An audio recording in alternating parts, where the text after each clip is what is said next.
नमस्ते कमलेक्षणं यो ब्रह्माणं विदधाति पूर्वं यो वै वेदांश्च प्रहिणोति तस्मै तत्त्वं देवमात्मबुद्धि प्रकाशं मुमुक्षु वै शरणमहं प्रपद्ये।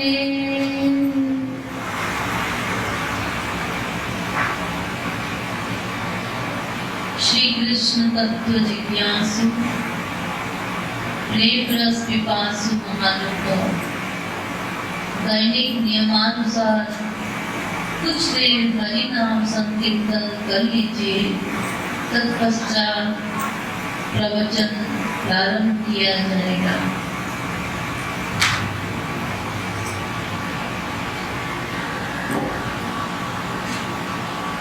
मेरू गोपाला मेरू नंदलाला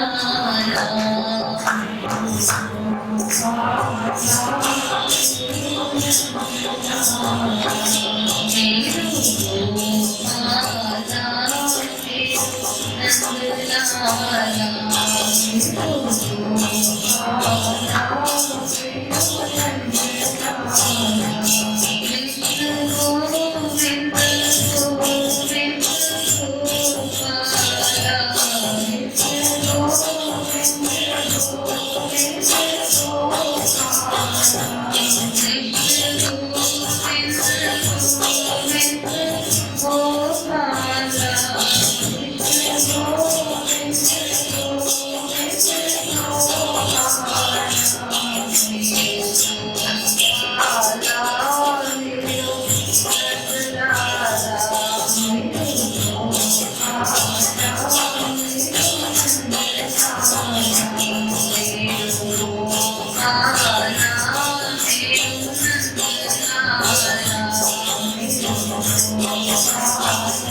अब आप लोग कृपया सावधान होकर बैठ जाएं।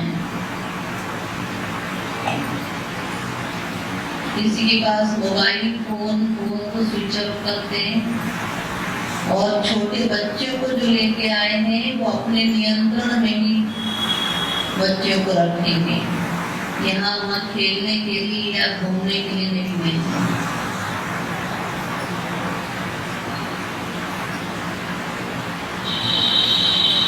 रसो वै सब रसगुण ये वार्यम लब्ध्वानंदी भवति।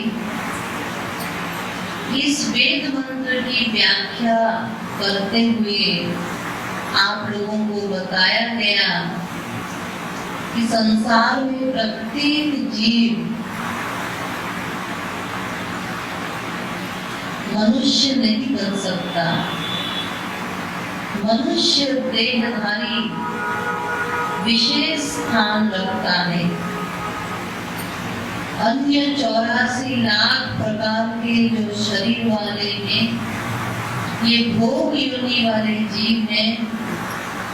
जब हम इन शरीरों में थे तब हम कर्म नहीं कर सकते थे। कर्म करने का अधिकार तब मिला जब हम मनुष्य देह में आए।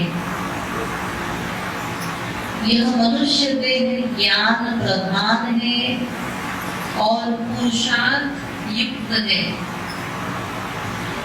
स्वर्ग के देवी देवता भी मनुष्य देह को चाहते हैं। वे लोग भगवान के सामने गिड़गिड़ाते भी हैं कि हमें मनुष्य देह दे दो, लेकिन उन्हें नहीं मिलता। इसलिए सावधान होना होगा। अब की बार इस मनुष्य देह को प्राप्त करके हम जल्दी से जल्दी अपनी बिगड़ी बना लें। कैसे बनेगा?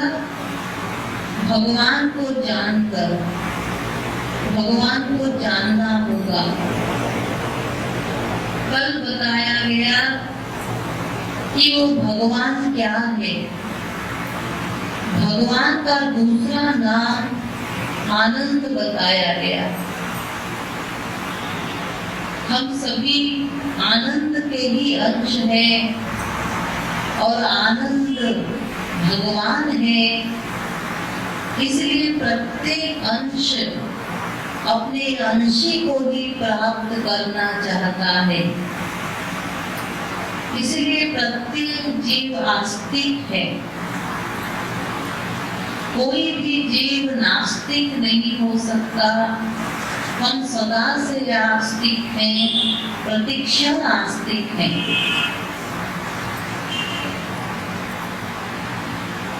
तो भी प्रश्न ये उठता है, जब हम आस्तिक हैं तो आज तक हमारी बिगड़ी क्यों नहीं बनी? आज बताया जाएगा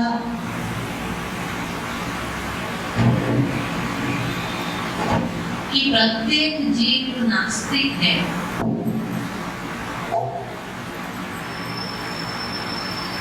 हमारे वेद में दो पक्ष हैं, एक पूर्व पक्ष, एक उत्तर पक्ष। पूर्व पक्ष में जीव को आस्तिक बताया गया और उत्तर पक्ष में जीव को नास्तिक बताया गया।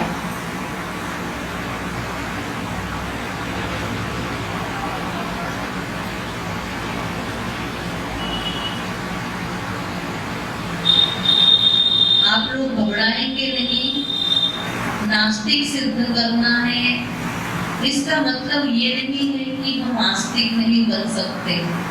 आस्तिक बनना भी बहुत आसान काम है, उसकी तरकीब समझनी होगी।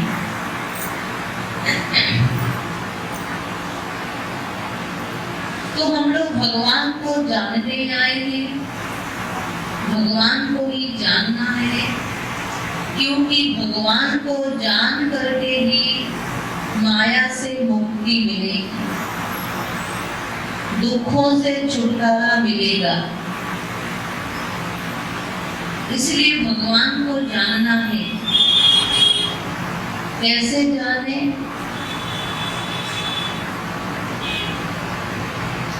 क्या किसी से पूछ करके जान सकते हैं? पहली बात, किसी से पूछ कर भगवान को अगर जानना चाहेंगे तो जान सकते हैं क्या?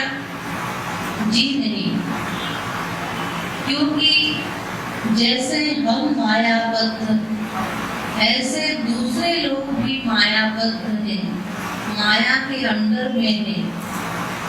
इसलिए एक मायाबद्ध दूसरे मायाबद्ध से क्या समझाएगा, क्या सीख देगा? जैसे एक अंधा दूसरे अंधे को रास्ता नहीं दिखा सकता, इसी प्रकार एक मनुष्य दूसरे मनुष्य से जो कि उसी की तरह है, मायाबद्ध ही है, उसको भगवान के बारे में पूछता है। वैसे तो भगवान को जानने का अहंकार एक घसियारे को भी है। घसियारा भी कहता है मैं भगवान को जानता हूँ, भगवान क्या है, खटखटवासी है। लेकिन इससे हमारा काम नहीं बनेगा।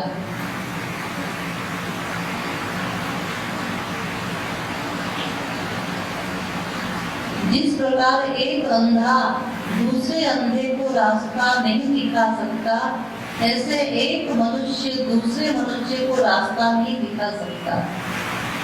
फिर कैसे जाने? एक दूसरा तरकीब है, संतों से पूछें, महात्माओं से।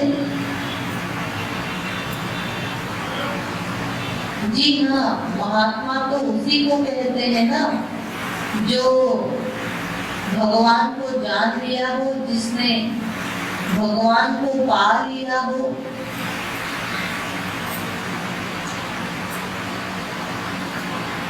जी हाँ, महात्माओं से पूछ के हम जान सकते हैं, लेकिन आपके पास क्या प्रमाण है कि अमुक अमुक ईश्वर प्राप्त महात्मा है, संत हैं?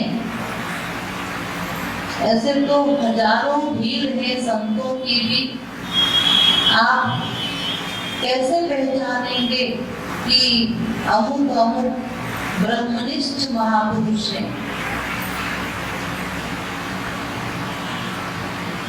जैसे मान लीजिए किसी को डॉक्टर चाहिए,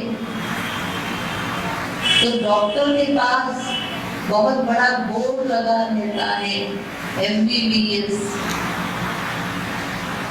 तो वहाँ बोर्ड लगा हुआ है, इसलिए आपने समझ लिया, जान लिया और वहाँ जाकर आपने डॉक्टर को दिखाया और दवाई ली।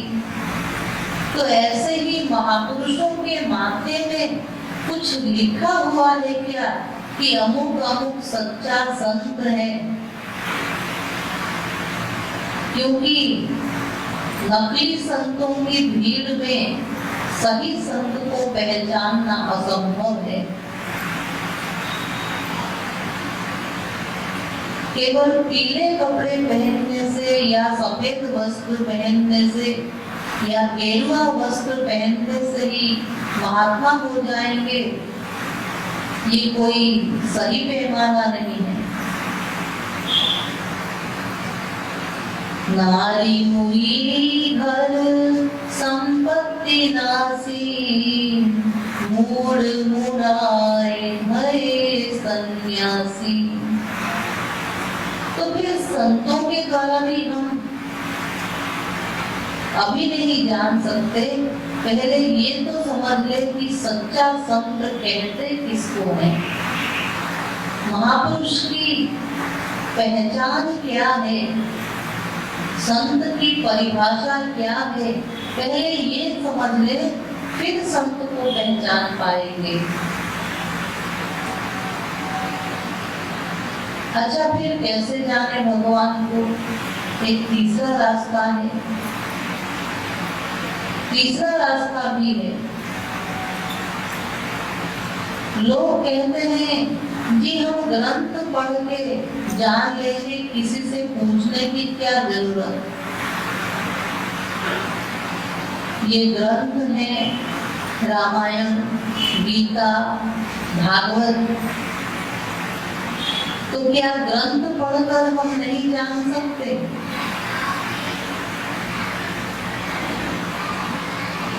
ग्रंथ पढ़ के भी हम नहीं जान सकते। क्यों? क्योंकि ये ग्रंथ महापुरुषों के द्वारा रचित है, जिन्होंने भगवान को देखा है, पाया है। हमारी बुद्धि संतों की बुद्धि से टैली नहीं कर सकती।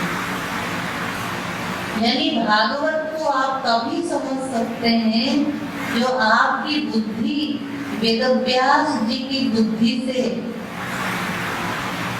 टैली करता हो। यानी संत ने कौन सी बात कहाँ लिखी है और कहाँ क्यों, कौन सी बात बताई गई है, किस उद्देश्य से कौन सा श्लोक लिखा गया है, ये सही सही तब समझ सकते हैं जब हमारी बुद्धि महापुरुषों की बुद्धि से समकक्ष हो जाए। यानी हम महापुरुष हो जाए, तब जाके समझ सकते हैं कि भागवत में कौन सी बात क्यों लिखी गई।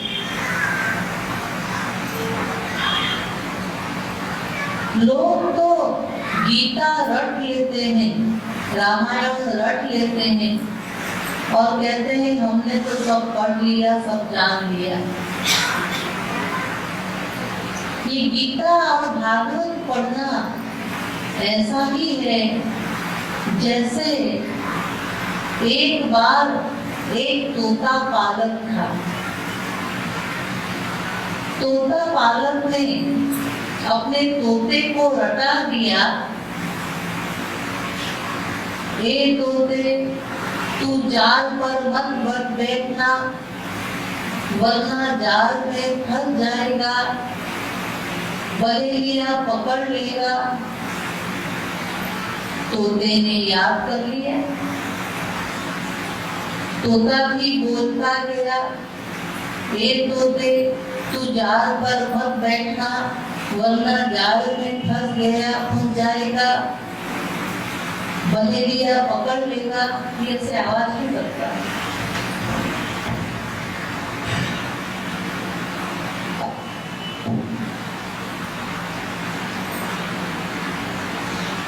तो तोता पीछे सुनाई पड़ रहा है क्या? हाथ ऊपर करें, सुनाई दे रहा है सबको ठीक से?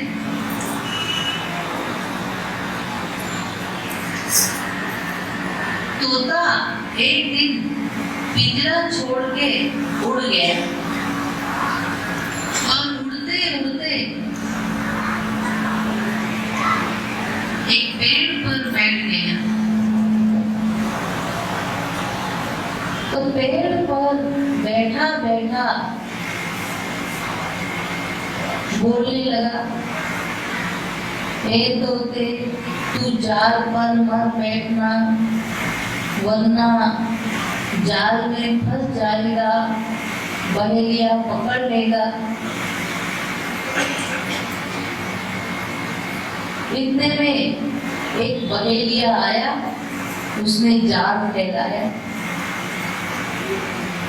और कुछ दाने डाल दिए। ये कहता हुआ, रटता हुआ तोता उड़ा और उड़ते उड़ते उस जाल पर बैठ भी गया। और जाल पर बैठे बैठे फिर कहने लगा, ए तोते, तू जाल पर मत बैठना, वरना जाल में फंस जाएगा, बहेलिया पकड़ लेगा। थोड़ी देर में बहेलिया आया, उसने जाल सहित तोते को पकड़ा और लेते बना, चलते बना। ठीक यही हाल हम लोगों की भी है। गीता पाठ करते हैं, रामायण पाठ करते हैं, किसी को पूछो गीता तुमने पढ़ी है, तो कहता है हाँ साहब, सब पढ़ा है मैंने, सब जाना है। तो उसको पूछो गीता में भगवान ने क्या लिखा है। कहने लगा गीता में भगवान ने लिखा है, सर्वधर्मान् परित्यज्य मामेकं शरणं व्रज। भगवान ने कहा है सब धर्मों को छोड़कर मेरे शरण में आ जाओ। तो सुबह सुबह आपने गीता पढ़ी, उसके बाद आपका हालत क्या है? एक भगवान से भी प्यार न करो, बाकी सबसे प्यार करो। एक भगवान हमारा नहीं है, बाकी सब हमारे हैं। ये तो भीतर से ये कह रहे हैं। मन तो संसार में लगा हुआ है, गीता पाठ करने से क्या होगा?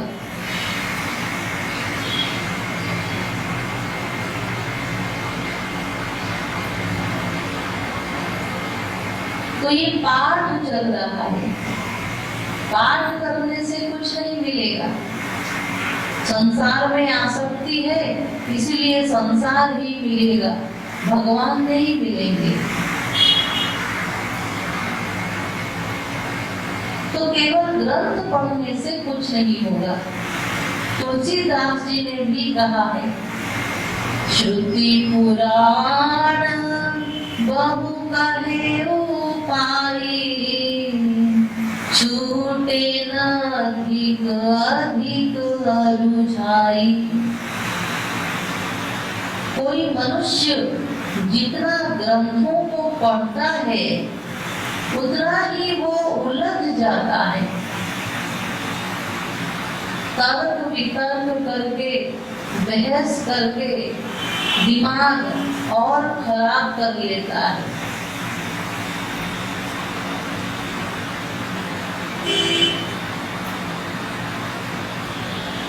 हमारे हिंदू धर्म में जो अथॉरिटी है वो है वेद।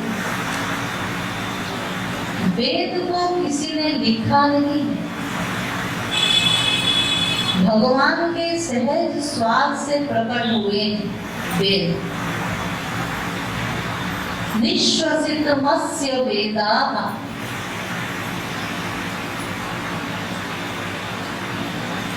जाति सहज श्वास श्रुति जारी। तो वेद अनादि ग्रंथ है। वेद के बारे में कोई संशय नहीं किया जा सकता।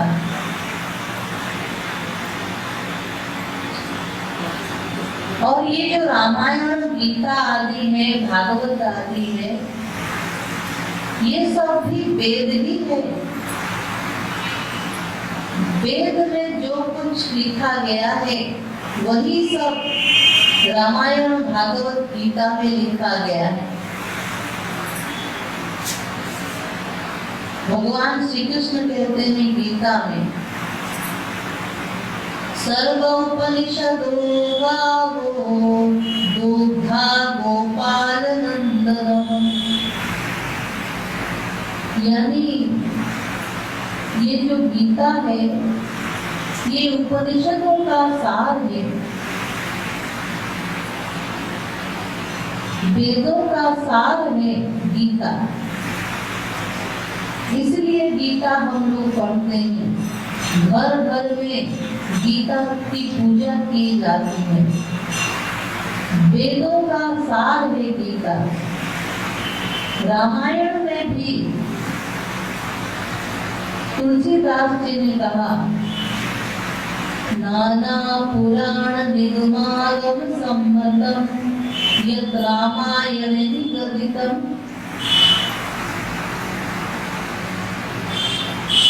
डर के मारे पहले ही वाल्मीकि जी ने बता दिया कि अरे मनुष्यों, जो मैंने कहा है, जो मैंने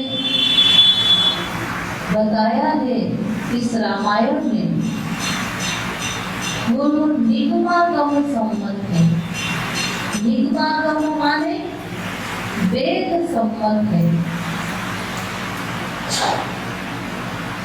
इसलिए रामायण मानी जाती है घर घर में, वेद सम्मत होने के कारण।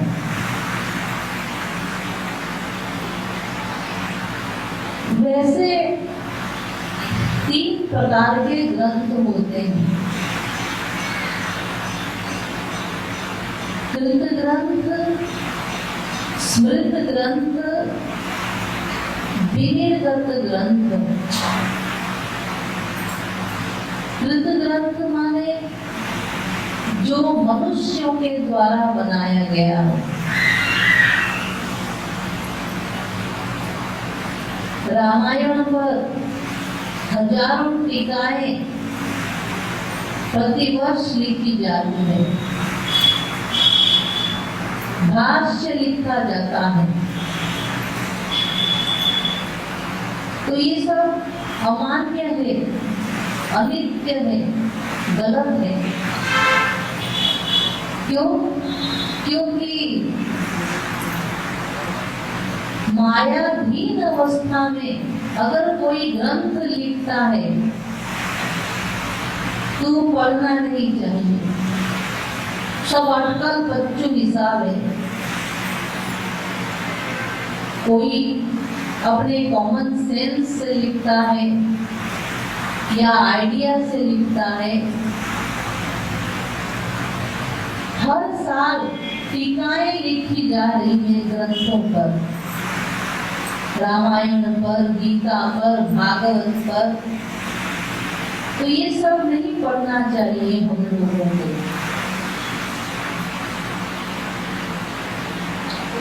इसलिए वही ग्रंथ पढ़ना चाहिए जो महापुरुषों के द्वारा रचित हो।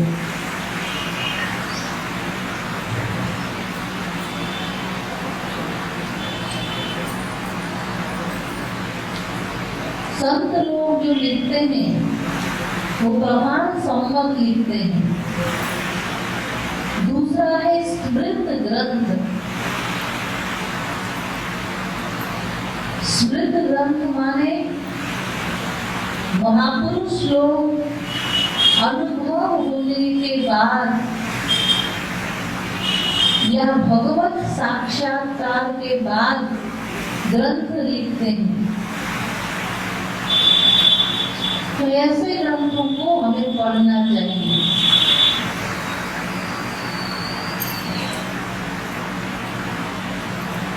लेकिन तीसरा है विनिर्गत ग्रंथ। अपश्यत् पुरुषं पूर्वं मायां च यदपाश्रयम्। वेदव्यास जी ने भागवत लिखा 18 पुराण लिखे, महाभारत लिखी, गीता लिखी। कैसे लिखी?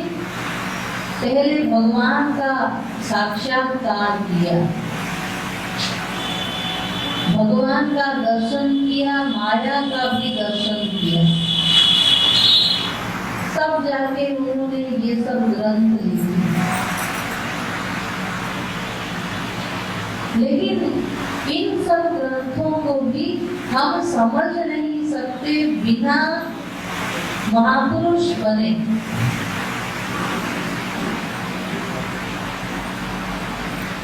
मायाधीन अवस्था में ये सब ग्रंथ पढ़ के नहीं जान सकते, पढ़ने से और कंफ्यूज हो जाएगा व्यक्ति।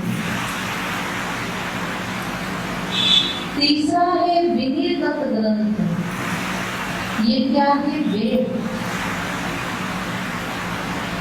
वेद किसी के द्वारा लिखे गए नहीं है, भगवान के श्वास से प्रकट हुए हैं। निश्वसितुमस्य वेदाः, ये चारों वेद किसी के द्वारा लिखे गए नहीं हैं, भगवान ने भी नहीं लिखा, भगवान के श्वास से प्रकट हुए हैं।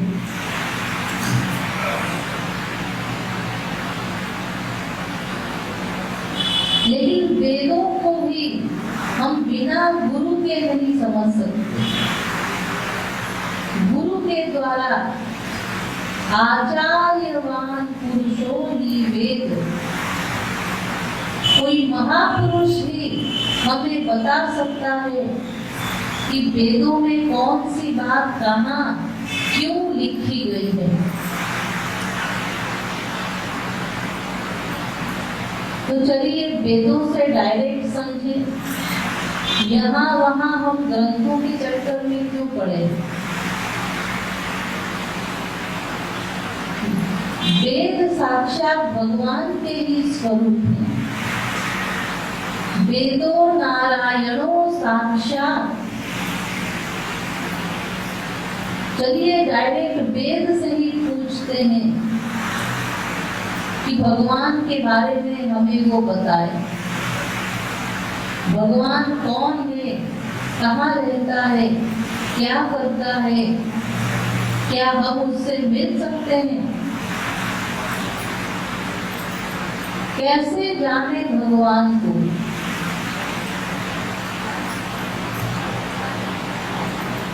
बताइए वेद जी महाराज। तो वेद बताने लगे। आप कहेंगे अभी अभी तो आप कह रहे थे कि किसी गुरु के द्वारा भी समझा जा सकता है। तो मैं यहाँ पर जो बता रही हूँ ये सब गुरु के द्वारा ही बता रही हूँ। जगत गुरुतम श्री कृपालु जी महाराज मेरे गुरु हैं। तो उन्होंने जैसा बताया है, जैसा पढ़ाया है, वही आप लोगों को बता रही हूँ। क्योंकि बिना गुरु के वेद नहीं समझा जा सकता, पढ़ के कोई समझ नहीं सकता, बड़ा कठिन है, असंभव है वेदों को समझना। तो कृपालु जी महाराज के द्वारा ही मैं यहाँ पर एक एक शब्द आप लोगों को बता रही हूँ जो उन्होंने पढ़ाया है मुझे। तो चलिए वेदों ने कहा यस्य मतं तस्य मतं मतं यस्य न वेदसः अविज्ञातं विजानतां विज्ञातम् अभिजानताम्।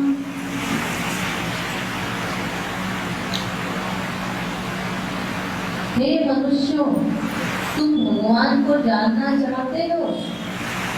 हाँ, जानने आए हो, बिल्कुल, लेकिन नहीं जान सकते।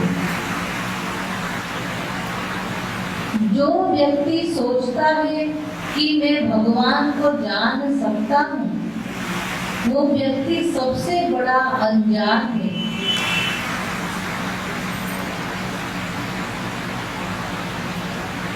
ये कह रहे हैं इस मंत्र में वेद। फिर अगला मंत्र, यदि मन्यसे सुवेदे कि दभ्रमेवापि नूनं त्वं वेत्थ ब्रह्मणो रूपम्।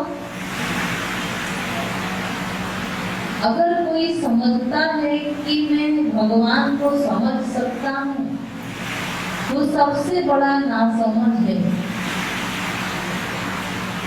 लोग भगवान को जानने वाला सबसे बड़ा नासमझ है। यानी कोई भी व्यक्ति भगवान को जान नहीं सकता, तो फिर हम जानने का प्रयत्न ही क्यों करें? अरे भाई, भगवान को जानो, ये 3 दिन से कहा जा रहा है प्रवचन में। भगवान को ही जानना है। मनुष्य देह हमें इसीलिए मिला है। और जब जानने चले तो वेदों ने रोक लगा दी, तुम भगवान को नहीं जान सकते।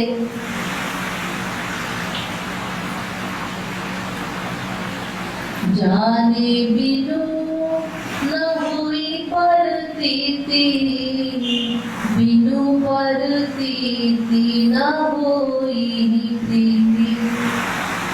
प्रीति बिना नहीं भक्ति दृढ़ाई, बिनु भगवती जल है चिकनाई।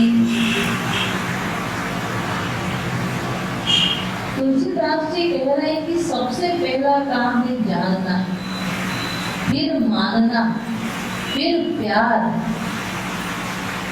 यानी भगवान का ज्ञान नंबर 1,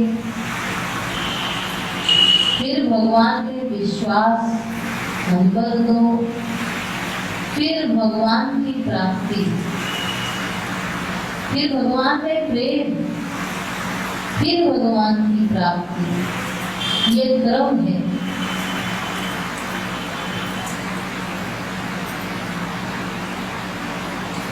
तो अगर जानेंगे ही नहीं हम लोग, भगवान को मानेंगे कैसे? भगवान में विश्वास कैसे होगा? फिर प्रेम कैसे होगा? फिर प्राप्ति तो असंभव है।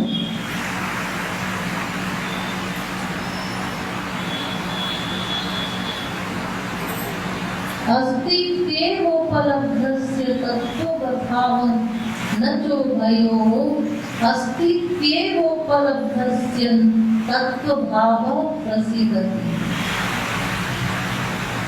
यानी जिस दिन हम भगवान को जान लेंगे,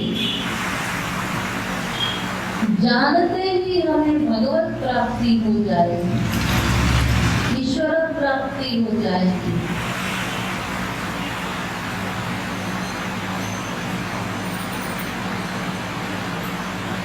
कवनीय सिद्धि के बिनु विश्वासा, यानी पहले विश्वास तो लाओ। और विश्वास कब होगा? जब हम जान लेंगे। तो ये एक प्रश्न है, क्या हम भगवान को जान सकते हैं? हम लोग कहते हैं दीदी जी हम तो भगवान को जानते हैं, हमारा तो बड़ा अनन्य प्रेम है भगवान से। अगर भगवान को हम जान लेते तो फिर सब समस्या ही कट जाता, मिट जाता।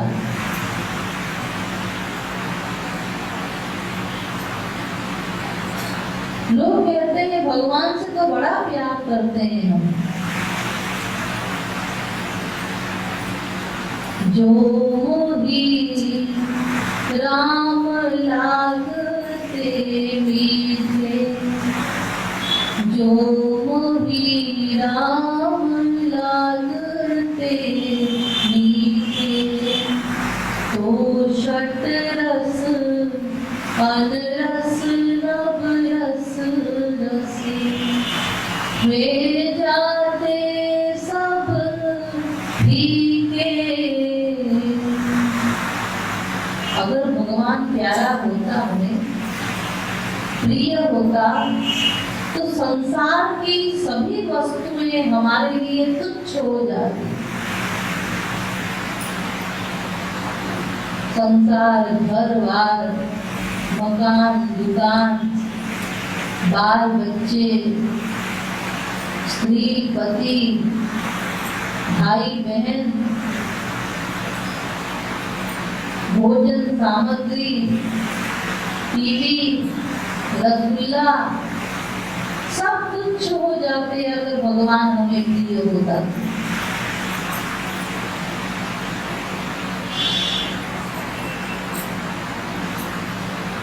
और हम लोग तो कहते हैं कि हम लोग परम आस्तिक हैं। आस्तिक है अगर हम, तो आस्तिक की परिभाषा क्या बताएगी? आस्तिक वो है जो निरंतर भगवान का ही स्मरण करे, हर समय भगवान का ही ध्यान रहे, वो आस्तिक है। एक सेकेंड के लिए भी अगर आप भगवान को भूल गए तो आप आस्तिक नहीं हो सकते।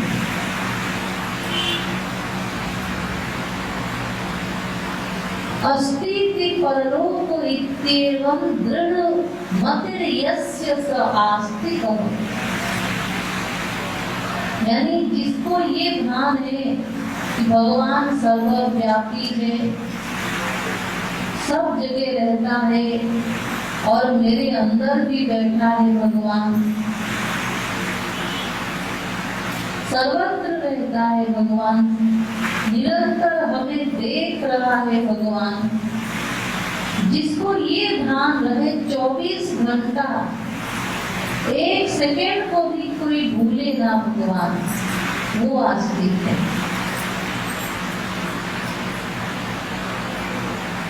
तो इसका मतलब हम लोग सब नास्तिक हैं,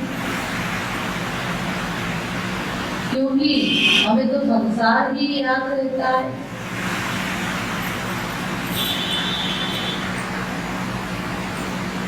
तो कहीं किसी को ये तो लगे कि हमें नास्तिक कह रहे हैं, चलिए आज मैं सिद्ध करूंगी कि हम लोग परम नास्तिक हैं।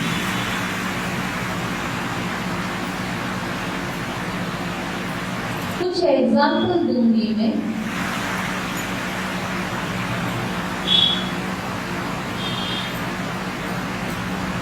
एक बार एक व्यक्ति खत्म हो गया, मर गया।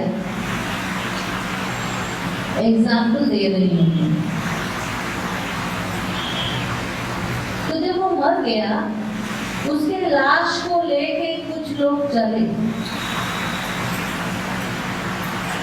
और ये कहते हुए जा रहे हैं, राम नाम सत्य है, राम नाम सत्य है।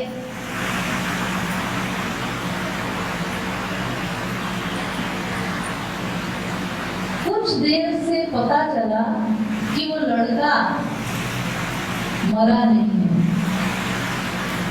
आधे रास्ते में ही, अभी स्मशान घाट आया नहीं है, बीच रास्ते में ही वो लड़का उठ के बैठ गया। वो मरा नहीं था ठीक से। तो दादाजी थे वहां पर। दादाजी ने कहा, चुप रहो तुम लोग, चुप हो जाओ, राम नाम सत्य है बोलना बंद करो। तो उस लड़के के कुछ दोस्त थे वहां पर, ने कहा, दादाजी राम नाम सत्य है बोलने में क्या है? क्या हम लोग इसको स्मशान घाट लेके जाएंगे क्या? घर नहीं लेके जाएंगे क्या? लिखा वो तो ठीक है, घर भी लौट के जाएगा, लेकिन राम नाम सत्य है बोलना बंद करो। क्यों क्यों नहीं बोले? क्योंकि ये लड़का जब मर गया था तब राम नाम सत्य था, अब तो ये जिंदा हो गया, इसका मतलब अब ये सत्य है। अब राम नाम सत्य है बोलना बंद करो, नहीं तो ये फिर मर जाएगा। लोगों ने कहा देखो देखो कैसी बात कर रहे हैं। और ऐसा ही होता है, जब तक हम लोग स्मशान घाट में जाते हैं लाश को लेकर, लाश को जलाते हैं, तभी तक राम नाम सत्य है बोलते हैं। उसके बाद कोई भी राम नाम सत्य है नहीं बोलता, उसको अमंगल सूचक बोलते हैं। क्या आस्तिकता है? भगवान के नाम को भी असत्य बोल देते हैं। क्या किसी में हिम्मत है आप लोगों में कि किसी के दरवाजे पे खड़े होके राम नाम सत्य है बोल देखो? ऐसी हिम्मत किसी में है क्या? यानी भगवान का नाम जो परम मंगल कारक है उसको भी अमंगल सूचक मानते। मान लीजिए एक लड़की की शादी हो रही है,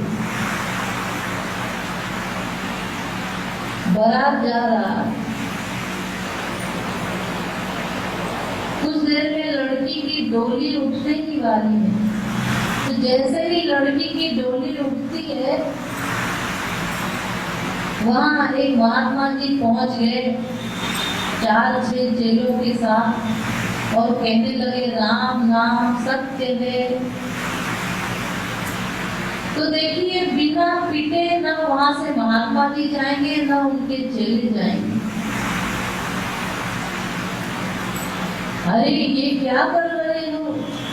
ऐसे मंगलमय परिस्थिति में जब लड़की की डोली उठने ही वाली है तुम राम नाम सत्य बोलते हो?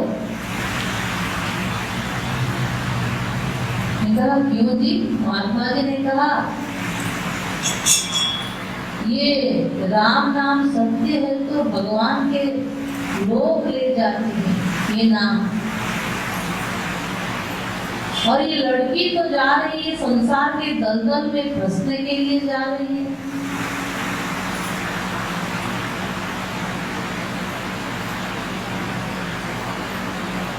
मान लीजिए आपके घर के आंगन में आपका लड़का सो रहा है, इतने में बारिश आ गई, तो दोनों माँ बाप उसको उठाए और पकड़ते हुए अंदर ले जाएं। राम नाम सत्य है बोलते है किसी की हिम्मत? यानी भगवान के नाम को भी अमंगल सूचक मानते हैं, ऐसी आस्तिकता है।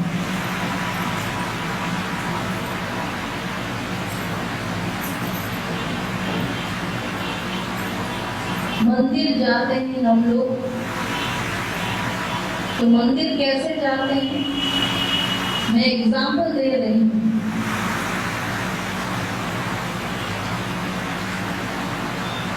बढ़िया चप्पल अप्पल जूते पहन के जाते हैं। आपसे कहा जाए क्यों जी मंदिर ही तो जा रहे हैं, इतनी महंगी चप्पल पहन के जाने की क्या जरूरत है?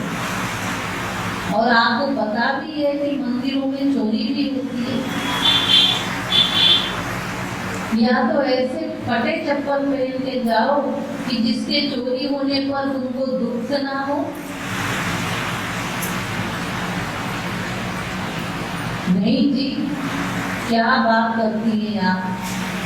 अच्छे चप्पल पहन के नहीं जाएंगे तो कोई भी जान पहचान वाला मिल गया वो क्या कहेगा, कैसा जूता पहना, इंसल्ट हो जाएगी हमारी। इसीलिए बढ़िया चप्पल जूते पहन के जाते हैं। और जैसे ही मंदिर पहुंच गए, सबसे पहले ये टेंशन हो जाता है कि चप्पल कहाँ उतारे मंदिर में, यहाँ उतारे कि यहाँ उतारे। अच्छा चलो इस कोने में उतार देते हैं। जैसे तैसे किसी कोने में चप्पल उतारते हैं। क्या करें, चप्पल पहन के आ गए, इतना महंगा चप्पल। इतने में जैसे ही चप्पल पहन के अंदर गए मंदिर के, अब चिंतन हुआ कि चप्पल उतार तो दिया, लेकिन कोई उठा न ले चप्पल, कोई उठा न ले चप्पल।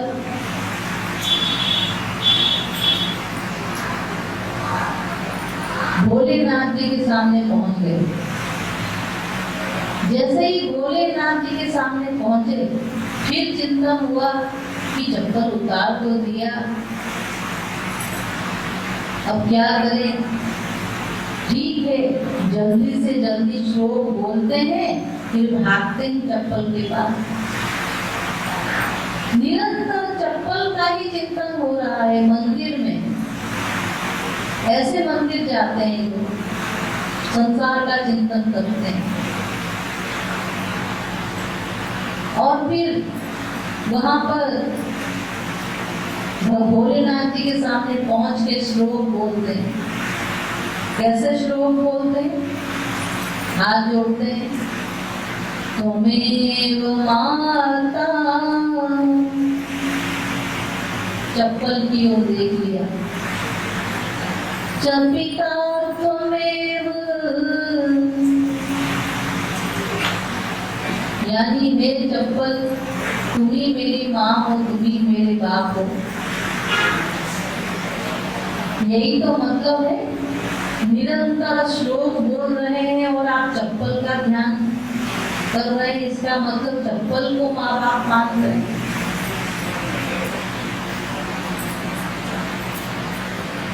ये हालत है, ये फटीचर हालत है हम लोगों। और फिर मंदिर से उतरते ही कोई कहते तुम बड़े नास्तिक हो, या कुछ भी कहते तुम बड़े बेवकूफ हो, तो आग लग गई। अरे भाई ये क्या, अभी अभी तो तुम मंदिर से उतर रहे हो और तुमको गुस्सा आ गया। अभी अभी तो तुम भगवान के सामने ये कह रहे थे कि मैं बड़ा बेवकूफ हूँ, मैं बड़ा कुटिल हूँ। भगवान के सामने अभी अभी तुम श्लोक बोल के आ रहे हो, हरि हो सब पतितन कोटि को। मेरे समान कोई पापी नहीं, मेरे समान कोई दुष्ट नहीं, मैं बड़ा पामर जीव हूँ। तो भगवान के सामने तो तुमने अभी अभी ये कहा कि मैं दुष्ट हूँ, पापी हूँ, और उन्हीं शब्दों में कोई कह दे तुम बेवकूफ हो, तो बुरा क्यों लगा? अरे साहब, मैं भगवान के सामने कह रहा था, तेरे सामने कह रहा था क्या? लो जी, भगवान के सामने अगर तुमने एडमिट कर लिया कि मैं पापी हूँ, दुष्ट हूँ, तो मनुष्य के सामने ऐतराज क्यों? मनुष्य के सामने क्यों नहीं एडमिट किया? इसका मतलब हम भगवान को बुद्धू बनाते हैं, भगवान को बेवकूफ बनाते हैं। भगवान के सामने कह दिया मैं पापी हूँ, दुष्ट हूँ, और दूसरों के सामने नहीं माना।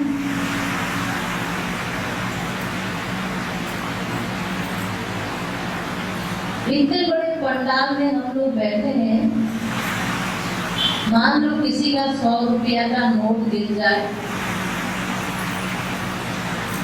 तो उठा करके पंडाल में अनाउंसमेंट कर दिया, क्योंकि यहाँ मंदिर है, इतने लोग बैठे हैं, किसी के नजर के सामने पड़ेगी अगर हमने पैसा उठा लिया तो यहाँ को उठा करके दे दिया, अनाउंसमेंट कर दिया। और वही नोट अगर कहीं गली में दिखे, आप रास्ते में जा रहे हैं, कहीं 500 रुपया का पड़ा हुआ नोट मिल गया, तो आपने क्या किया? आपने इधर देखा उधर देखा, पॉकेट में रख दिया। अरे ये क्या, तुमने तो वहां अनाउंसमेंट कर दिया था और यहाँ तुमने पास में रख लिया। अरे साहब, यहाँ कोई देख थोड़ी ना रहा, वहां तो सब लोग देख रहे थे, भगवान भी देख रहे थे। तो क्या यहाँ गली में भगवान नहीं है? जो सदा देखता है, हमेशा देखता है, उसको तुम भूल गए।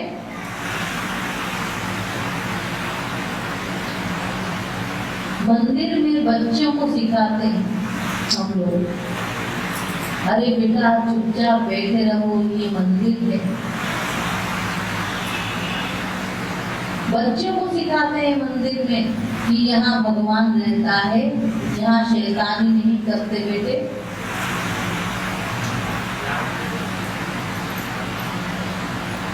लेकिन मंदिर से बाहर कुछ भी करो, इसका मतलब बच्चा इसका अर्थ ये लगाता है कि मंदिर के अंदर शैतानी न करो, लेकिन बाहर तुम कुछ भी करो। ये क्यों सिखाते हो बच्चों को कि मंदिर में भगवान रहता है? भगवान तो सब जगह रहता है। देखिए, मंदिर में तो हमें भावना बनानी पड़ती है। मंदिर में हम याद करते हैं भगवान को और बाकी जगह भूल जाते हैं। मंदिर में तो भावना बनानी पड़ती है। ये बता है, पत्थर की मूर्ति है, शिल्पी के द्वारा, किसी शिल्पी के द्वारा पत्थर काट करके और हाथ पैर ठोक ठोक के बनाया है। शिल्पी के द्वारा बनाया गया है मंदिर, मूर्तियां। तो मालूम है हमें कि पत्थर की मूर्ति है, लेकिन भावना बनाओ, भावना का फल मिलेगा। मंदिर में, मूर्ति में भावना जो हम बनाते हैं, उस भावना का फल हमें मिलता है। लेकिन भगवान तो हमारे अंदर साक्षात बैठा हुआ है, उसको याद क्यों नहीं करते? एक सूफी संत ने कहा कि काबे को तो हजरत खलील ने बनाया है, काबे को तो हजरत खलील ने बनाया है, लेकिन हमारे हृदय रूपी काबा में खुदा साक्षात बैठा हुआ, साक्षात भगवान बैठा हुआ है। उसको याद क्यों नहीं करते हम, स्मरण क्यों नहीं करते? तो देखिए, ऐसी नास्तिकता है हम लोगों में। तो अगर हम लोग के आचरण इस प्रकार के हैं, तो भगवान की कृपा कैसे होगी? हम लोग सोचते हैं भगवान कृपा क्यों नहीं करता, संत कृपा क्यों नहीं करते? दोष देते हैं संतों को, भगवान को, ग्रंथों को। अपनी कमी कहाँ है ये नहीं देखते हम लोग।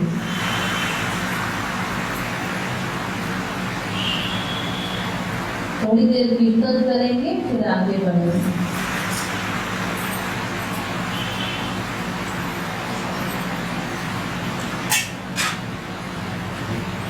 राधे राधे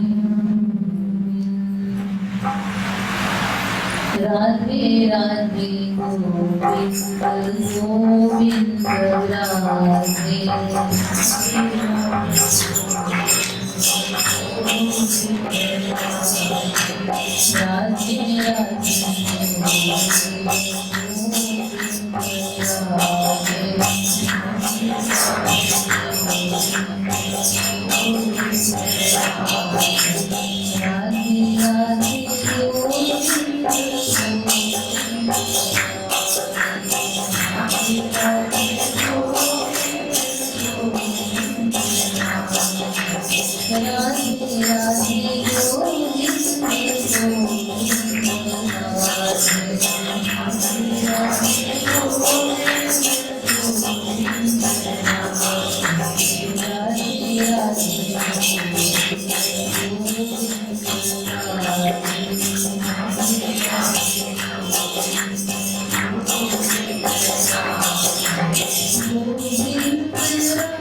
भगवान की एक विशेष सूचना है। सतना शहर के सुशील सेठ जी, सुशील अग्रवाल, जो कि जिनकी आज पुण्य तिथि है, और पुण्य तिथि के अवसर पर आप लोगों को यहाँ पर प्रसाद लेना है। सब लोगों को, सभी लोग प्रवचन के पश्चात रुक जाएंगे और थोड़ा सा प्रसाद लेके ही जाएंगे, ऐसा रिक्वेस्ट किया है सौरभ अग्रवाल जी ने, आप लोगों को निवेदन किया है। हमारे महाराज जी के बहुत बड़े भक्त थे, अनन्य भक्त थे श्री कृपालु जी महाराज के। अब प्रवचन के विषय में आ जाइए। आप लोगों को बताया गया कि संसार का प्रत्येक जीव नास्तिक है, क्योंकि भगवान को जान करके भी तो हम आस्तिक बनेंगे ना, और भगवान को किसी ने जाना ही नहीं, और तब तक नहीं जान सकते जब तक हमें भगवत प्राप्ति नहीं हो जाती। इसलिए सभी नास्तिक हैं। जब तक हम जान नहीं लेते भगवान को, तब तक हम नास्तिक हैं। हमारे जो आचरण हैं वो आस्तिकता के नहीं हैं, लेकिन निराश होने की बात नहीं। आस्तिक बनना बहुत सरल है, और आस्तिक बनने की तरकीब भी आप लोगों को प्रवचन में बताया जाएगा।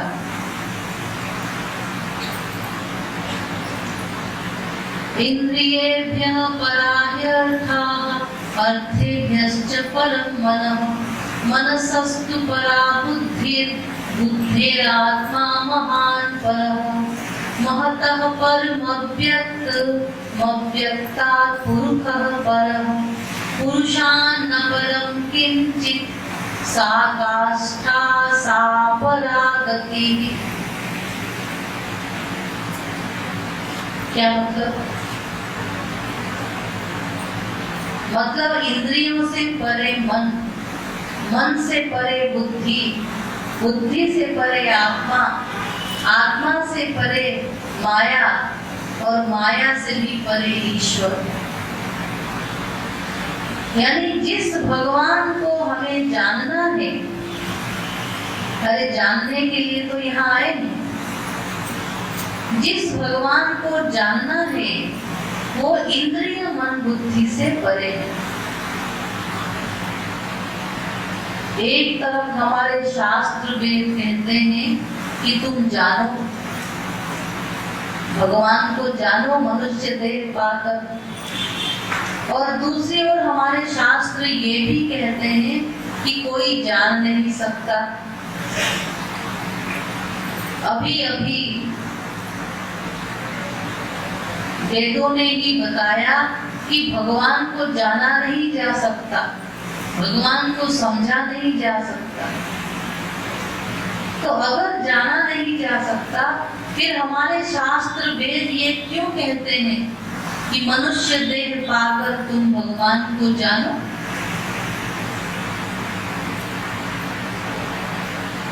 तो पहले समझ लीजिए कि भगवान को क्यों नहीं जाना जा सकता। अभी अभी बताया कि भगवान हमारी इंद्रिय मन बुद्धि से परे है। तीन चीजें हैं हमारे पास, इंद्रियां, मन, बुद्धि। और ये तीनों ही चीजें हमारे पास जो है गड़बड़ है, माइक है।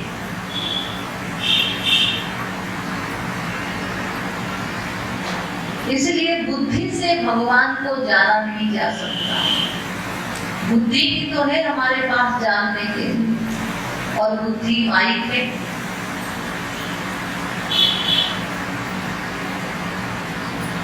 अगर ये बात हम जान लें कि भगवान को जाना नहीं जा सकता, बार बार उसको बोलूंगा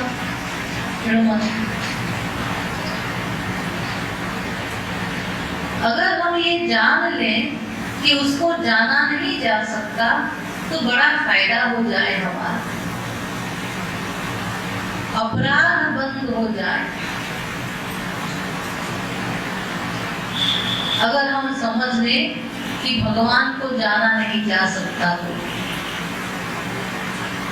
ऐसे ऐसे प्रश्न करते हैं हम लोग, दीदी जी वो भगवान राम ने बाली को छिप कर क्यों मारा, तो श्री कृष्ण ने चीर हरण क्यों किया,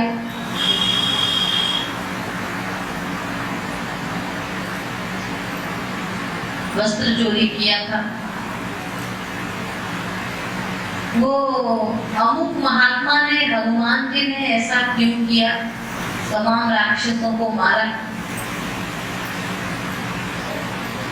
तो कोई ना कोई ऐसा अंड प्रश्न करते रहते हैं। तो अगर हम ये जान जाएं कि भगवान बुद्धि से परे हैं, तो बड़ा काम हो जाए हमारा। यानी भगवान को दोषारोपण न करें हम, भगवान ने ऐसा क्यों किया, कृष्ण ने ऐसा क्यों किया, राम ने ऐसा क्यों किया। तो भगवान को क्यों नहीं जान सकते, इसका कारण बता रहे हैं। पहला कारण, भगवान दिव्य, हमारी इंद्रियां, मन, बुद्धि, प्राकृत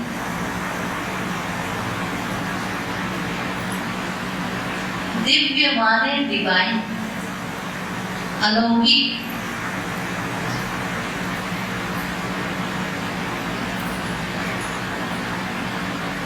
दिव्यो ह्यभूतः स बाह्याभ्यन्तरो ह्यजः अप्राणो ह्यमनाः शुभ्रो ह्यक्षरात् परतः परः मुंडकोपनिषद। भगवान दिव्य है और हमारी इंद्रियां, मन, बुद्धि प्राकृत है।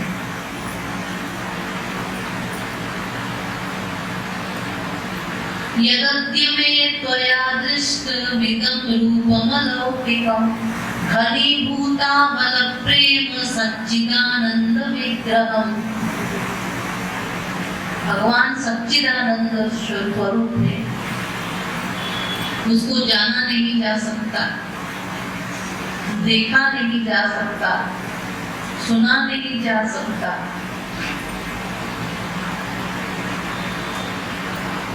पद्म पुराण का मंत्र है,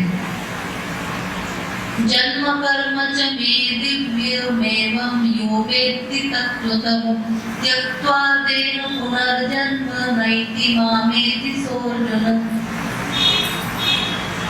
गीता। भगवान श्री कृष्ण कहते हैं, हे अर्जुन, मेरा जन्म भी दिव्य, मेरा कर्म भी दिव्य, इसलिए तू मुझे नहीं जान सकता। माया गुण गोपाल, हम लोग माया के अंदर में हैं। हमारी बुद्धि माई, मन माया का, इंद्रियां माई। देखिए, ये जो कान है हमारा, कान से सुना जा सकता है और आंख से देखा जा सकता है। कोई व्यक्ति आंख से सुन सकता है क्या? या फिर कान से देख सकता है क्या? नहीं कर सकते। तो जब हमारे माइक जगत में ही आप इधर का उधर नहीं कर सकते, फिर दिव्य भगवान को हम माइक इंद्रिय मन बुद्धि से कैसे जाने? इसलिए हम नहीं जान पाते भगवान को, क्योंकि भगवान दिव्य है। वो हमारी बुद्धि के अंदर में नहीं आ सकता भगवान। अगर हमारी बुद्धि के अंदर में भगवान आ गया, क्योंकि हम कहते हैं हम जानते हैं, तो अगर हमारी बुद्धि के अंदर में आ गया तो बुद्धि भगवान बन जाएगी, बुद्धि बड़ी हो जाएगी।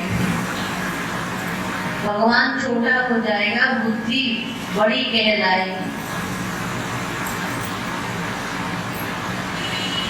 तो या फिर भगवान माइक होगा, इसीलिए हमने भगवान को जान लिया।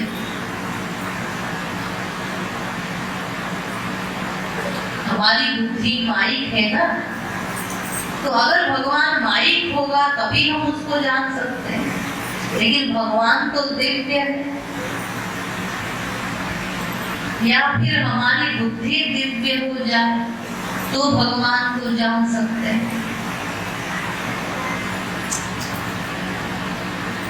दूसरा कारण है भगवान प्रेरक, हमारी इंद्रियां मन बुद्धि प्रेर्यमान। भगवान प्रेरक है, यानी हमारी इंद्रियां मन बुद्धि में प्रेरणा देते हैं, शक्ति देते हैं कर्म करने की। उर प्रेरक रघुवंश विभूषण, भ्रामयन् सर्वभूतानि यन्त्ररूढानि मायया। गीता। भगवान ही सबको प्रेरणा देते हैं, 84 लाख में घुमाते हैं। यद वाचानभ्युदितं येन वागभ्युद्यते तदेव ब्रह्मत्वं विद्धि नेदं यदिदम् उपासते।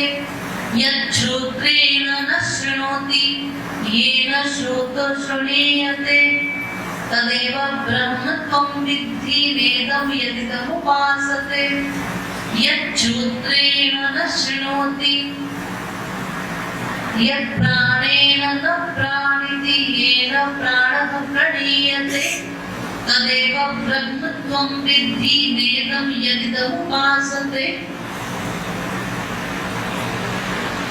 क्या मतलब इस आंख से उसको देखा नहीं जा सकता, इस वाणी से उसका निर्वचन नहीं हो सकता, इन कानों से उनके शब्द सुने नहीं जा सकते। सब इंद्रियां मन बुद्धि उसकी प्रेरणा से ही प्रेरित है। इसलिए अपने प्रेरक जो भगवान है उनके हम प्रेरक नहीं हो सकते। इंद्रियां मन बुद्धि उसको ग्रहण नहीं कर सकती।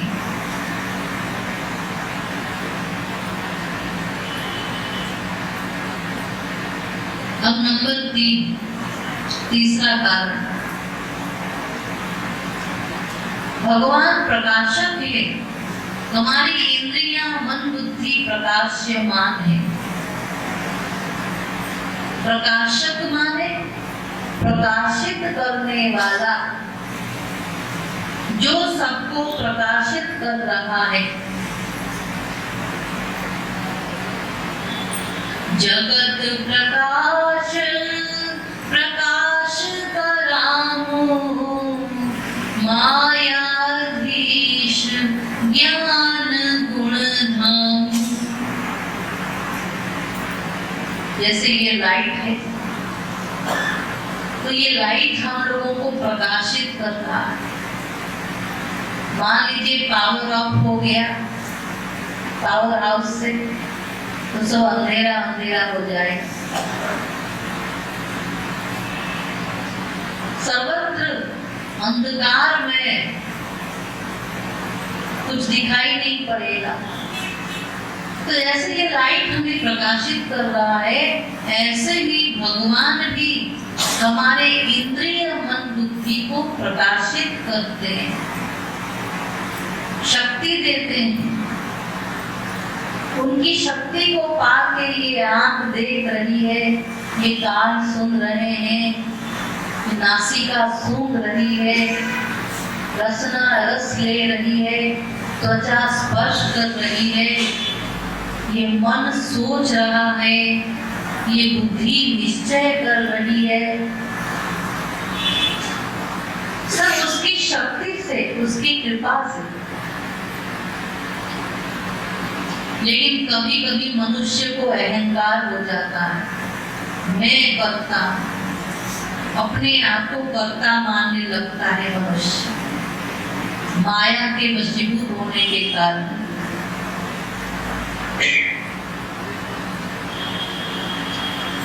एक बार इंद्रादि देवताओं को अहंकार हो गया।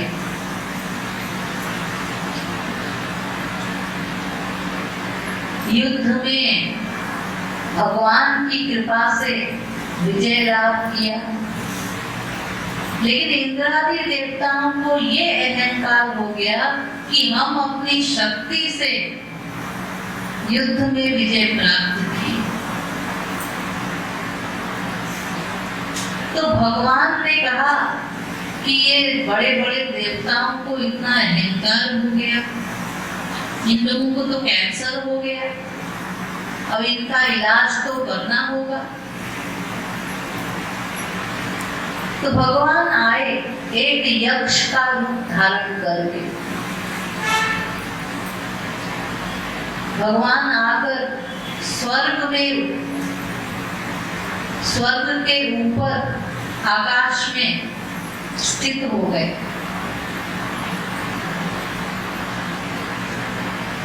तो अन्य देवता लोग आश्चर्यचकित हो गए कि इतना ज्यादा प्रकाश किसका है, ये कौन है जो हमारे इंद्र राजा के सामने भी आके खड़े हो गए। ये प्रकाश किसका है? अग्नि देवता को भेजा गया। सब देवताओं को अहंकार तो हो ही गया था। देवताओं ने कहा अभी हम देखते हैं कौन है ये। सबसे पहले इंद्र अग्नि देवता गए। अग्नि देवता जाके पूछने लगे कि तुम कौन हो। तदभ्य द्रवत तमभ्य वदत कोसीत्यग्निर्वा अहम ब्रह्मेति जयमानि जातवेदावा अहम अस्मीति। तो यक्ष ने कहा, भगवान ने कहा, तुम कौन हो पूछने वाले कि मैं कौन हूँ? पहले तुम अपना परिचय दो। अग्नि देवता ने कहा, मुझे नहीं जानते, मैं अग्नि हूँ। अच्छा तुम अग्नि हो तो तुम क्या कर सकते हो? जैसे संसार में पूछते हैं ना, तुम क्या करते हो, बिजनेस करते हो कि सर्विस करते हो, ऐसे ही भगवान ने भी पूछा कि तुम क्या करते हो। अग्नि ने कहा, अरे मैं कह रहा हूँ कि मैं अग्नि है, फिर भी नहीं समझ रहे हो। मेरे अंदर वो पावर है, मेरे अंदर वो ताकत है कि पूरे संसार को मैं जला के भस्म कर सकता हूँ। भगवान ने कहा, अच्छा ऐसा करो, ये घास का सूखा तिनका पहले इसको जला के दिखाओ। तो अग्नि देवता को बड़ा बुरा लगा। जो कह रहा है पूरे संसार को जला सकता हूँ, उसके सामने एक सूखा सा तिनका रखा जा रहा है। खैर जैसे तैसे अग्नि देवता ने सूखे तिनके को जलाने की कोशिश की, लेकिन जलाना तो दूर, स्वयं ठंडे पड़ गए। अग्नि देवता ठंडे हो गए और जलाने में असमर्थ पाया अपने आप को। तो वहां से खिसिया के अग्नि देवता वापस चले आए। अब की बार वायु देवता गए। वायु देवता ने भी पूछा, तुम कौन हो? तो भगवान ने कहा, तुम कौन हो पहले ये बता, क्या करते हो तुम? तो वायु देवता ने कहा, मेरे अंदर वो पावर है कि पूरे संसार को उड़ा दूं हवा से।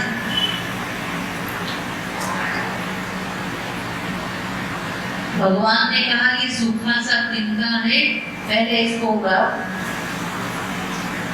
उसके सामने भी घास का तिनका रखा भगवान ने, लेकिन संसार को उड़ाना तो दूर की बात, वो घास का सूखा तिनका हिला न पाए वायु देवता, और स्वयं शिथिल हो गए। जैसे तैसे वापस गए, क्योंकि पूरी पावर लगा दी, पूरी ताकत लगा दी, लेकिन हिला भी न पाए तिनके को। ऐसे एक से बढ़ के एक देवता आते गए और सब हारते गए। तो सबने इंद्र भगवान को कहा कि अब की बार आपकी बारी है, आपको जाना है। लेकिन जैसे ही इंद्र देवता आए मिलने भगवान से, भगवान पहले से ही गायब हो गए। गायब हो गए भगवान, क्योंकि और देवता तो फिर भी ठीक थे, इंद्र उनमें सबसे ज्यादा अहंकारी था। इसलिए अहंकार के कारण भगवान ने उसको दर्शन नहीं दिया। तो वहां पर एक महाशक्ति प्रकट हुई, उमा। उमा ने कहा कि देखो, तुमको अहंकार हो गया था ना देवताओं सहित, इसलिए भगवान ने तुमको दर्शन नहीं दिया। चलो जाओ वापस, अब अहंकार नहीं करना। तो ये कथा लिंग पुराण में भी आती है, वेदों में भी है और लिंग पुराण में भी ये कथा आती है। दग्धुं तृणं वास्य समक्षमस्य यक्षस्य वहनेन शशाक विप्राः वायुस्तृणं चालयितुं तथान्ये स्वान् स्वान् प्रभावान् सकलामरेन्द्राः।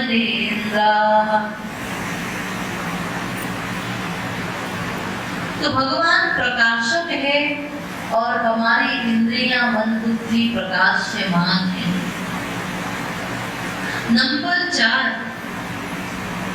भगवान धारक है, हमारी इंद्रियां मन बुद्धि धार्यमान है। धारक, धारक माने धारण करने वाला। भगवान ने इस संसार को धारण किया हुआ है। भगवान अनंत ब्रह्मांडों के स्वामी हैं।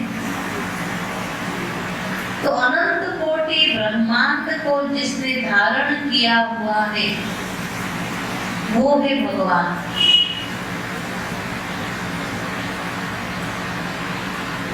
द्यावा पृथिव्यौ विधृते तिष्ठतः, यानी अपने 1/4 में समस्त विश्व को धारण किया है भगवान। 1/4 में संपूर्ण विश्व को धारण किया है भगवान, और 3/4 में 3/4 में अनंत भगवत धाम रिजर्व में आरक्षित है। 1/4 में संसार, अनंत ब्रह्मांड माइक धाम, और 3/4 में दिव्य धाम भगवत धाम रिजर्व है।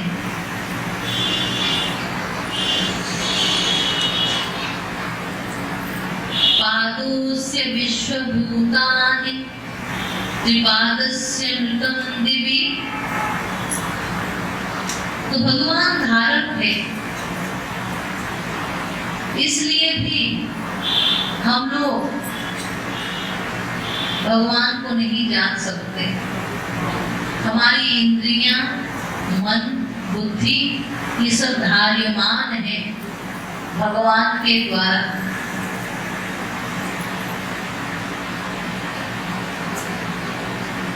नंबर 5, नंबर 4 है भगवान ज्ञाता है, हमारी इंद्रियां, मन, बुद्धि ज्ञेय है। ज्ञाता है भगवान, यानी सब कुछ जानने वाला ज्ञाता। सवेत्ति वेद्यं न च तस्यास्ति वेत्ता तमाहुरग्र्यं पुरुषं महान्तं। सवेत्ति वेद्यं, वो सब कुछ जानता है और हम लोग थोड़ा सा जानते हैं। छोटी सी बुद्धि है, छोटा सा मन है, जितना पढ़ा है, देखा है, रटा है, बस उतना ही जानते हैं, थोड़ा सा।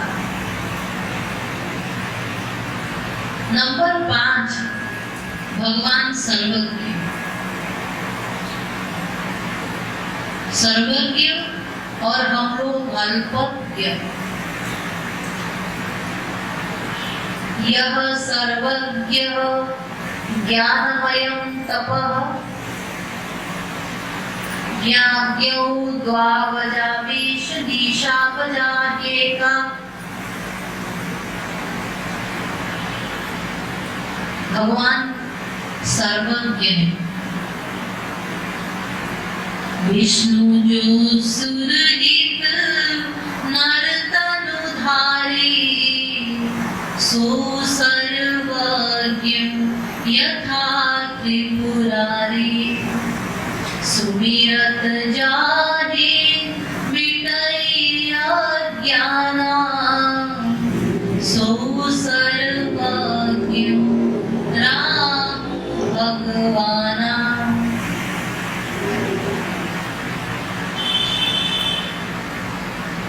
एक होता है ज्ञ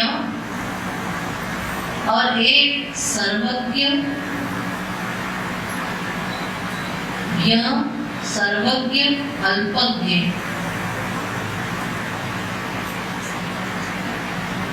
अल्पज्ञ यानी हम लोग जितने मायाबद्ध जीव हैं, और ज्ञ माने महापुरुष लोग।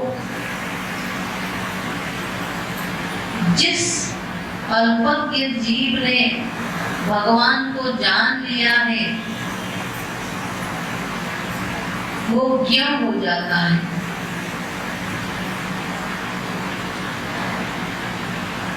तो क्या हम अल्पज्ञ जीव अपनी छोटी सी बुद्धि से सर्वज्ञ भगवान को जान सकते हैं? जी नहीं।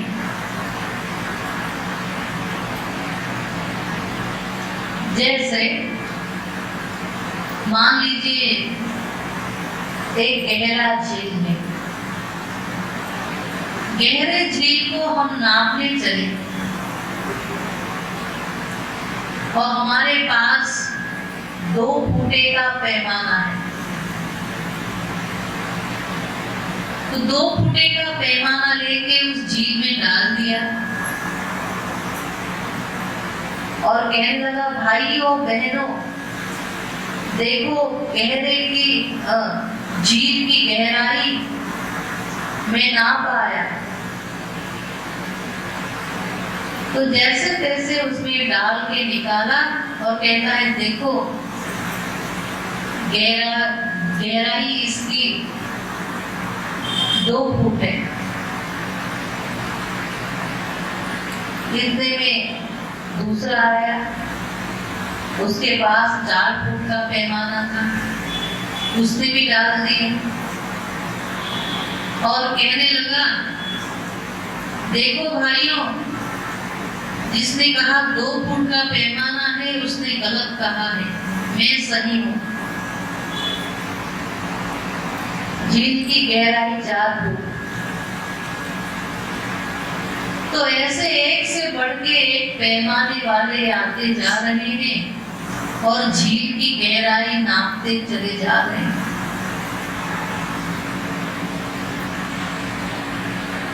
समुद्र भी अनंत नहीं है, उसकी भी सीमा है।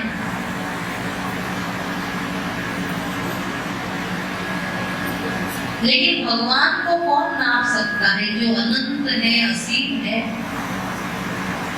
छोटा सा बच्चा है, छोटे से बच्चे को पूछो बेटा बताओ पृथ्वी कितनी बड़ी है, बेटा इतनी बड़ी। अच्छा बेटा बताओ आसमान कितना बड़ा है, इतना बड़ा। ये छोटा सा ही बच्चा है, हाथ भी छोटे छोटे हैं, तो जितना छोटा हाथ होगा उतना ही तो वो फैलाएगा। ऐसे ही जो लोग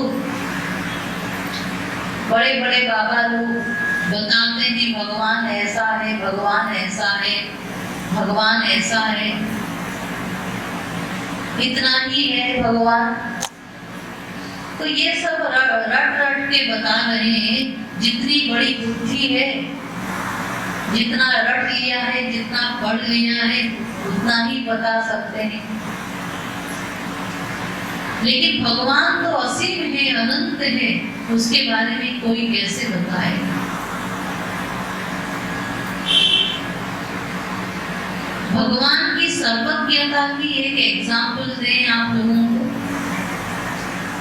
वेद स्तुति भागवत में लिखा है, धिपतया एवते तया न ययुरंत मनंत तया त्वमपि। हे भगवान आप स्वयं भी अपने आप के बारे में नहीं बता सकते क्योंकि आप अनंत हैं। तो जो कि अनंत है इसलिए भगवान भी अगर चाहे अपने बारे में बताए तो भी नहीं बता सकता। संख्या चेत रजसामस्ति न विश्वानां कदाचन।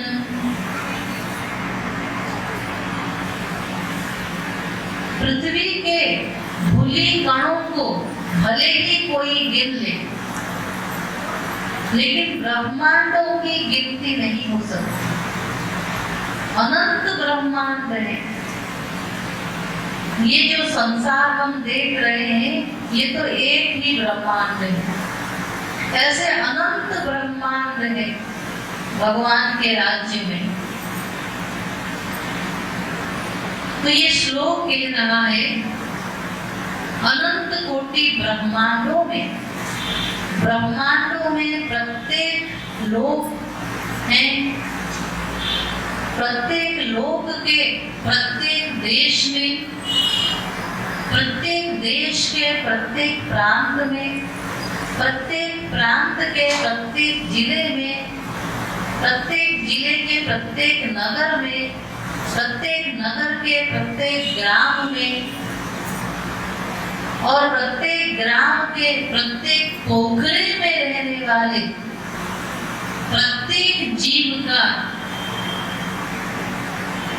हाल जानने वाला एक अकेला भगवान, और साथ ही प्रत्येक कर्म को नोट करता है, हर किसी के कर्म को नोट करता है, कर्मों का फल देता है, उसके आगे का पीछे का हिसाब बिठाता रहता है भगवान। ऐसा अंतर्यामी है।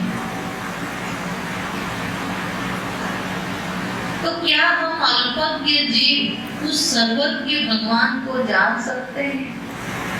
नहीं जान सकते। फिर कैसे जानेंगे? कैसे जानेंगे? बल बताया जाएगा। बोलिए लाडली लाल